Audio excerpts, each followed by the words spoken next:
পার্সেন্টেজের chapter থেকে আমরা একটা গুরুত্বপূর্ণ অঙ্ক করব। অঙ্কটা শেখার জন্য ভিডিওটা প্রথম থেকে শেষ পর্যন্ত দেখো। বিক্রয় মূল্যের উপর 20% ক্ষতি হলে ক্রয় মূল্যের উপর কত শতাংশ ক্ষতি হবে? তাহলে ধরি বিক্রয় মূল্য মানে সেলিং প্রাইস যদি আমরা 100 ধরি, তাহলে বিক্রয় মূল্যের উপর 20% ক্ষতি হলে ক্রয় মূল্য, তাহলে কস্ট প্রাইস কত ছিল? 100 প্লাস 20 টাকার ক্ষতি সমান 120 টাকা। কত টাকা ডিফারেন্স হচ্ছে? 20 টাকা। তাহলে 120 টাকার উপর মানে ক্রয় মূল্যের উপর চেয়েছে, ক্রয় মূল্য 120 টাকার উপর যদি 20 টাকা ক্ষতি হয়, শতকরা মানে 100তে কত?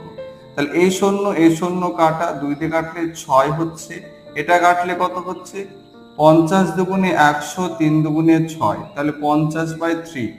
তাহলে কোন option number B is right answer.